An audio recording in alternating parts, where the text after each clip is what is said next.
In a quiet village, there lived a young boy named Noah. He was kind and intelligent, but he had one habit. He ignored small problems, believing they would fix themselves. One day, Noah noticed a tiny crack in the wall of his house. It's too small to matter, he thought, and walked away. Days passed. Rain came, and water slowly seeped into the crack. The wall began to weaken, but Noah still ignored it.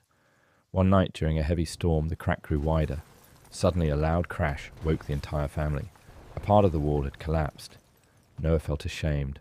What could have been fixed easily had now become a big problem. The next morning, as he stood outside the damaged house, an old neighbor came and said, "Big disasters often begin as small warnings. The wise act early." From that day on, Noah changed.